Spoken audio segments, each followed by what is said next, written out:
noite. Boa noite, seja bem-vindo ao Rede TV News. Uma quadrilha trocou tiros com a polícia ao tentar invadir uma mansão na zona sul de São Paulo. O repórter Giovanni César está no local e tem as informações ao vivo. Boa noite, Giovanni. Boa noite, Lacombe, boa noite, Gabi, a todos os que acompanham o Rede TV News. O assalto aconteceu por volta das 3h30 da tarde na região dos Jardins, zona sul aqui de São Paulo. 10 homens armados entraram numa mansão. Imagens de câmeras de segurança mostram o momento em que os bandidos entraram na casa num carro branco. Eles levaram um cofre cheio de joias, 4 celulares e um computador. Durante a saída, a polícia já estava esperando, tem imagens aí para mostrar a saída dos bandidos. Aí começou a troca de tiros, né? Durante a fuga, os bandidos roubaram, eles saíram em 3 carros, mas durante a fuga eles roubaram aquele carro preto que está ali atrás, ó. Um dos carros que estava com alguém da quadrilha. O homem que estava naquele carro foi atingido e foi preso. Houve um outro tiroteio mais na frente e um outro bandido também foi atingido e acabou sendo preso, socorrido, né? E depois preso. Bom, a polícia está aqui no momento, acabou de chegar uma equipe que está fazendo os levantamentos aqui no local. A polícia não confirmou se é verdade que os bandidos tinham um fuzil. De São Paulo, Giovanni César para o Rede TV News. Um influenciador digital que sorteia carros avaliados em 3 milhões de reais pela internet foi alvo de uma operação da Polícia Civil no Distrito Federal e em Minas Gerais. 2 mandados de busca e apreensão foram cumpridos em Vicente Pires, no Distrito Federal, e Esmeraldas, na região metropolitana de Belo Horizonte. 2 carros da marca Lamborghini, avaliados em 5 milhões de reais, foram recolhidos. Um deles seria sorteado no próximo sábado. Os agentes também apreenderam uma lancha e um jet ski, avaliados em 700 mil. Ainda foram bloqueados 12 milhões de reais em contas bancárias de pessoas físicas e jurídicas ligadas ao esquema. Um dos alvos da operação foi Eliseu Silva Cordeiro, conhecido como Big Joe. O influenciador usa as redes sociais para divulgar sorteios de artigos de luxo, valores em dinheiro e carros importados. O outro investigado é Marcelo Lopes. Eles são suspeitos de exploração de jogos de azar e lavagem de dinheiro. Eliseu Cordeiro foi detido porque se recusou a informar onde estavam os carros anunciados pelo grupo. Ele foi levado para a delegacia e liberado após assinar um termo. A defesa dos envolvidos diz que não há nada de errado com a venda das rifas e que todos os produtos sorteados são entregues. O 4º dia do julgamento dos acusados de matar o pastor Anderson do Carmo teve choro da ex-deputada federal Flor de Lis, apontada como mandante do crime. Ela interrompeu o depoimento de uma das testemunhas. O gesto inesperado aconteceu durante o depoimento do desembargador Ciro Darlan, ex-juiz da Vara da Infância e da Juventude. Antes de deixar o tribunal, Flor de Lis se levantou chorando. Disse que era inocente e que estava envergonhada. A sessão foi interrompida. Pela manhã, chegaram ao fim os depoimentos das testemunhas de acusação. As 2 primeiras pediram para ser ouvidas sem que Flor de Lis estivesse na sala. A filha afetiva da ex-deputada Roberta dos Santos se emocionou em alguns momentos e disse ter certeza que a ex-parlamentar foi a mandante do assassinato do pastor Anderson do Carmo. Ela também afirmou que nada teria acontecido a Anderson se Flor de Lis não tivesse permitido. A segunda testemunha foi Rebeca Vitória Rangel, neta da ex-parlamentar. Ela contou que durante as investigações, os depoimentos prestados pela família foram simulados para inocentar Flor de Lis. Depois foi a vez de Érica dos Santos de Souza, filha adotiva da ex-parlamentar. À tarde, os depoimentos da defesa começaram marcados por discussões entre advogados, a juíza responsável pelo caso e uma testemunha. Tayane Dias, filha afetiva de Flor de Lis, falou sobre abusos cometidos pelo pastor Anderson do Carmo. Ela disse que só tomou conhecimento do comportamento de Anderson depois do crime. Também foi ouvido o médico oncologista Diogo Diniz, que atendeu Simone dos Santos Rodrigues, filha biológica de Flor de Lis, por causa de um câncer de pele. ela é ré no julgamento. A Justiça do Rio de Janeiro está julgando neste momento o homem acusado de matar a própria mulher na véspera do Natal de 2020. A juíza Viviane do Amaral foi morta a facadas na frente das filhas. 9 testemunhas serão ouvidas, 8 delas são de acusação. O engenheiro Paulo José Arronense é acusado de assassinar a facadas a ex-mulher, a juíza Viviane Vieira do Amaral. O crime aconteceu no dia 24 de dezembro de 2020, na Barra da Tijuca, zona oeste do Rio. Viviane levava as filhas para passar o Natal com o pai e foi morta na frente das crianças.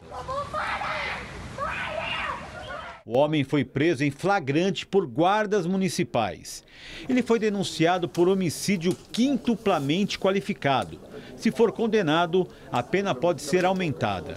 Segundo o Ministério Público, ele cometeu o crime porque não aceitava o fim do relacionamento. Uma covardia contra a mulher, é um homicídio com 5 qualificadoras, do meio cruel, violência doméstica em situação porque ela era ex-mulher dele, por motivo torpe, por recurso que impossibilitou a defesa da vítima e na frente dos seus filhos menores. A expectativa é que a justiça seja feita e que ele seja condenado a 45 anos de prisão, que é o que ele merece pelos atos que ele cometeu. A mãe da juíza foi a primeira a ser ouvida no tribunal e se emocionou várias vezes. Ela deu detalhes do relacionamento conturbado do casal e do pai com as filhas. Quando eu ia buscá-las de carro no colégio, às vezes estava engarrafado, era um inferno, ele gritava, brigava, ela chegava em casa. A Letícia até há pouco tempo tinha trauma de entrar de um carro em engarrafamento. E ele falou para ela, eu só fui feliz até vocês nascerem. Ela também contou como ficou sabendo da morte da filha. Ele mandou um WhatsApp para mim. Aí escreveu assim, Feliz Natal para a família. Botou a carinha do Papai Noel. Ainda falei com a minha outra filha, poxa, deve estar ficando bem, está fazendo uma coisa bonita dessa, Feliz Natal para a família. Não passou meia hora. A Paola me ligou do telefoninho dela. Aí, vovó. Oi, Paola, já chegou? Não, vovó. O papai furou a mamãe toda. E eu não estava entendendo que essa palavra furou a mamãe, não podia entrar na minha orelha. O que houve, Paola? Papai furou a mamãe toda e ela está caída no chão. Tem muito sangue, vovó, tem muito sangue, você não está entendendo.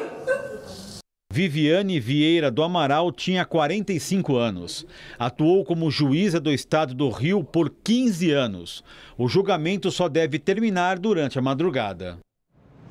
3 bandidos foram baleados pela Polícia Militar em Santo André, no ABC Paulista. Eles trocaram tiros com a PM depois de roubar um carro na região.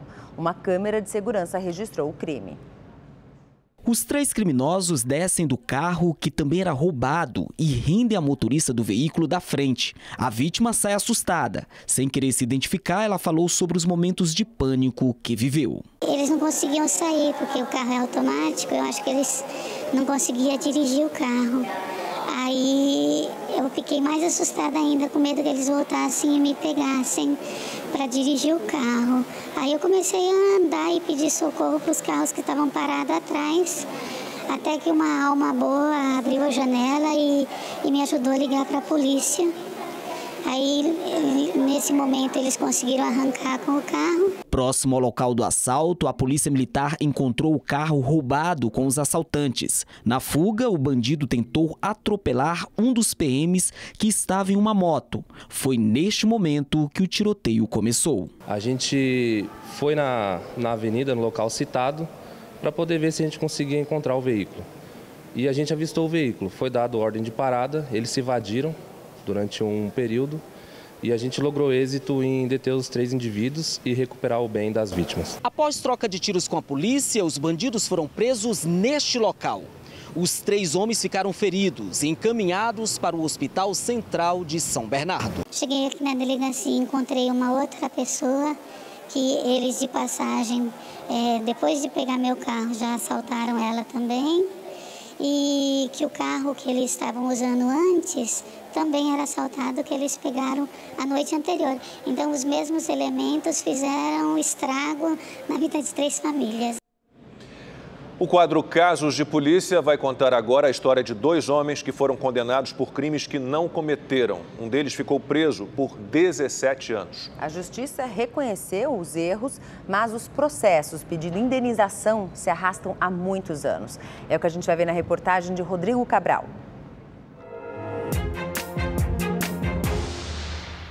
Todos os dias a gente aguarda a liberdade. A gente deita, põe a cabeça no travesseiro, ora a Deus, falou: Senhor, amanhã minha liberdade pode chegar. Wagner ficou 8 anos preso por latrocínio, que é o roubo seguido de morte. Ele lembra que foi torturado para confessar o assassinato de um taxista na cidade de Congonhas, no interior de Minas Gerais. Eu tomei choque, eu tomei afogamento, entendeu? Me pendurou eu lá num cavalete lá, mas me deu muita cacetada. O crime foi em 1997. Wagner era casado e pai de uma menina de 3 anos. A polícia e a justiça levaram em consideração o depoimento de um menor de idade, que havia sido apreendido com toca-fitas do carro da vítima. Fez uma agressão sobre ele, ele foi rapidinho, falando que era eu que tinha matado o taxista. Wagner foi condenado a 23 anos de prisão. Com o apoio da Secretaria Nacional de Direitos Humanos, a família descobriu que ele havia sido incriminado injustamente por vingança. O taxista foi assassinado por problemas com o tráfico de drogas e o crime arquitetado por um homem que na época havia sido expulso do clube onde Wagner trabalhava como segurança. Eu pus eles para fora do local, eles não gostou, virou meu inimigo, entendeu? Wagner foi solto em 2006, mas a vida nunca mais foi a mesma. 25 anos depois, ele enfrenta dificuldades financeiras e até hoje sofre preconceito e discriminação. Eu não consigo emprego. Eu deito na cama, eu não durmo direito. Eu não sonho, eu tenho pesadelo. Eu não vivo não, cara. Eu vegeto. Você entendeu? Estou falando a verdade para você, entendeu?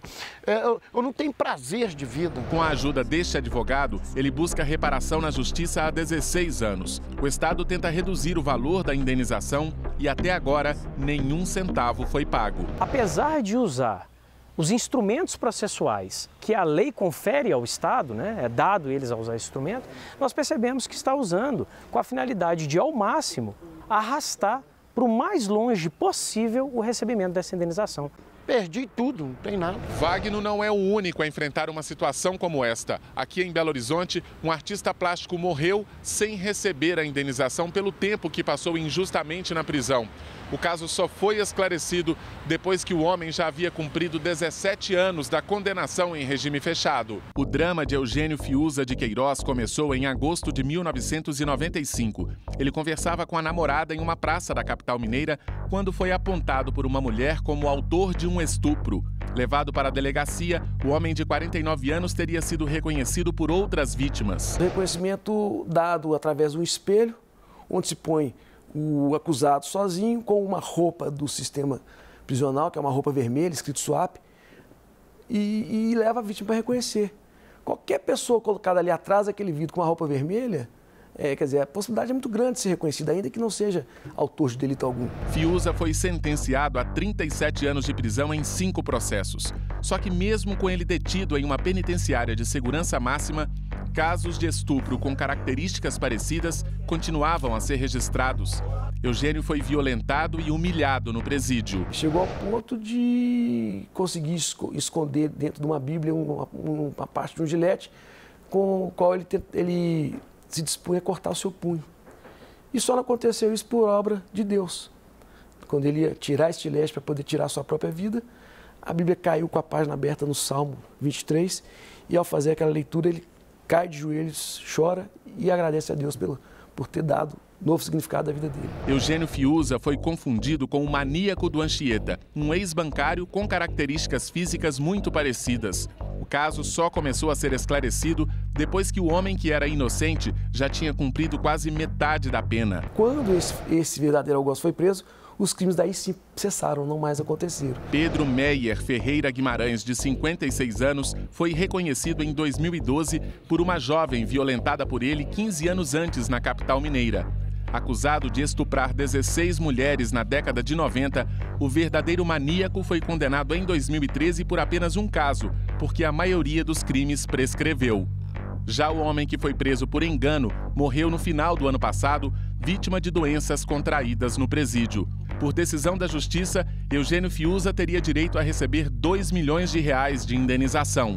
Comprovada a sua inocência, ele sequer viu a cor desse dinheiro, porque o método que se faz para poder postergar, protelar o pagamento é tão grande que ele nos deixou sem que visse, sem que pudesse aproveitar um pouco daquele dinheiro que, de longe, nunca, jamais seria suficiente para pagar, para retribuir a ele o mal que o Estado lhe causou injustamente. O texto da chamada PEC da transição pode ser apresentado ainda hoje. De Brasília, o repórter Igor Damasceno tem as informações ao vivo. Boa noite, Igor. Boa noite, Lacombe. Boa noite, Gabriela, também a todos que nos acompanham. É exatamente isso, é a informação de momento que nós temos. O texto da PEC de transição pode ser finalizado até o fim da noite de hoje. Inclusive, o vice-presidente eleito, Geraldo Alckmin, acabou de se encontrar com o presidente da Câmara dos Deputados, Arthur Lira, justamente para acertar os últimos detalhes. A informação que nós temos é que a PEC quer excepcionalizar do teto de gastos o Auxílio Brasil. Isso para manter o benefício na casa dos R$ 600 já em janeiro. Lula também pretende mexer no orçamento do ano que vem. Ele quer abrir um espaço de 105 bilhões de reais para cumprir promessas de campanha, como investimento na merenda escolar e na farmácia popular. Essas informações foram confirmadas pelo relator da Comissão Mista de Orçamento, o senador Marcelo Castro. Vamos ouvir o que ele disse. Lá vai ter que estar especificado claramente tantos bilhões para, por exemplo, a farmácia popular, tantos bilhões para a saúde indígena, tantos bilhões para a merenda escolar, tantos bilhões para investimento no DENIT, tantos bilhões para Minha Casa Minha Vida. Tudo discriminado, item por item, para ficar de uma maneira bem clara que não tem subterfúgio de nada. Bom, e a agenda de Lula e Geraldo Alckmin foi bem cheia aqui em Brasília hoje. Hoje o vice-presidente eleito anunciou o nome de mais 34 integrantes da equipe de transição. Entre esses nomes foi confirmado o nome de Guido Mantega, ex-ministro da Fazenda do governo Dilma. Ele deve integrar a equipe de planejamento, orçamento e gestão. Entre os deputados federais que vão fazer parte da equipe de transição, o destaque é o ex-vice-presidente da Câmara dos Deputados, Marcelo Ramos. É um parlamentar do PSD e o nome dele foi confirmado depois de um encontro de Lula com integrantes do partido. Já Maria do Rosário, do PT do Rio Grande do Sul, vai fazer parte do grupo de direitos humanos. Já no grupo das mulheres, quem deve fazer parte é Arielle Franco, irmã da vereadora Marielle, assassinada em 2019. Juristas e economistas também vão fazer parte da transição de governo já a partir de amanhã. Geraldo Alckmin se encontrou com outros parlamentares junto do presidente eleito, Luiz Inácio Lula da Silva. Vamos acompanhar os detalhes na reportagem. Em Brasília, o segundo dia de agenda do presidente eleito, Luiz Inácio Lula da Silva, do Partido dos Trabalhadores, foi para buscar mais parcerias no Congresso Nacional. Lula se encontrou com parlamentares do PSD, partido do presidente do Senado, Rodrigo Pacheco. O próprio senador já sinalizou apoio ao próximo governo para aprovar a PEC da transição no Congresso. O presidente eleito disse que quer manter um bom diálogo no parlamento e que a aprovação da proposta está próxima. Hoje, ele destacou que não pretende continuar com a política de desestatização do presidente Jair Bolsonaro. As empresas públicas brasileiras serão respeitadas. A Petrobras não vai ser fatiada.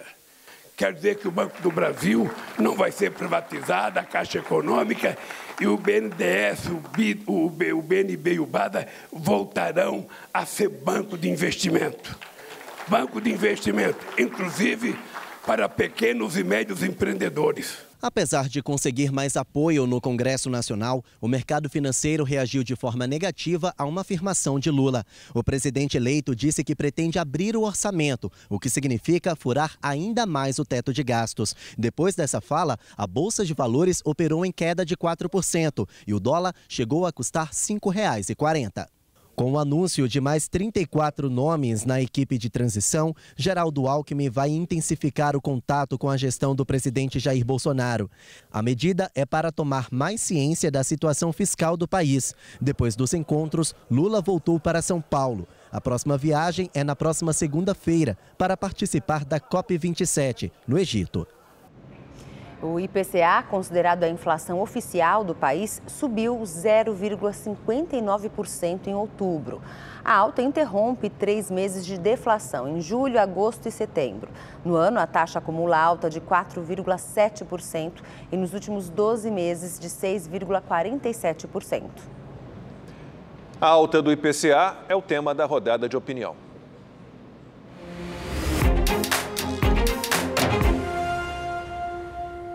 Setores da economia já dão os primeiros sinais de que não aprovam a forma como Lula e o PT estão voltando ao poder. O dólar disparou, a bolsa está em queda, o país terá a volta da inflação e pode apostar. A esquerda vai dizer que a culpa é do governo Jair Bolsonaro, que tinha colocado o Brasil nos eixos.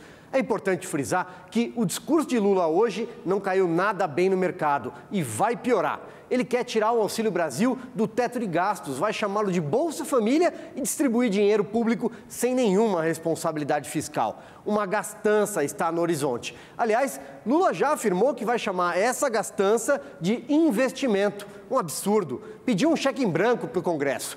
Dias piores virão. E ainda fica a pergunta: quem será o ministro da Economia? Porque os tucanos que apoiavam já estão de saída. Apesar da alta em outubro, a inflação segue trajetória de queda se comparada ao meio do ano, quando estava em 2 dígitos no acumulado de 12 meses. Ainda há pressão de alimentos, bebidas e serviços. Daqui para frente, temos que ficar de olho basicamente em 2 fenômenos para saber o que acontecerá com os preços. De um lado, o mundo deve passar por um processo desinflacionário, com crescimento menor, alta dos juros nos países desenvolvidos e preços menores de matérias-primas. Por outro lado, as propostas sobre a mesa do governo eleito tendem a exercer impacto de alta na inflação. O mercado deu um recado claro hoje com alta do dólar e juros e queda da bolsa. Não gostou nada da perspectiva de tirar o Bolsa Família definitivamente do teto de gastos, o que tornaria o rombo de mais de 100 bilhões de reais algo permanente. O mais indicado seria debater uma proposta no meio do caminho. O advogado André Ramos Tavares vai assumir uma vaga como ministro substituto do Tribunal Superior Eleitoral. Ele foi nomeado pelo presidente Jair Bolsonaro. Tavares era o primeiro na lista com 3 nomes encaminhada pelo Supremo Tribunal Federal ao presidente da República. O TSE tem 7 ministros, 3 do Supremo Tribunal Federal, 2 do Superior Tribunal de Justiça, além de 2 advogados com notório saber jurídico. Tavares é professor titular da Faculdade de Direito da USP.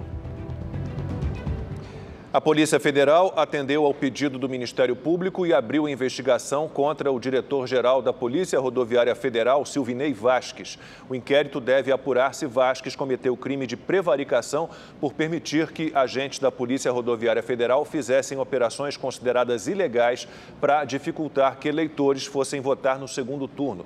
A investigação vai ser conduzida pela Superintendência da Polícia Federal em Brasília.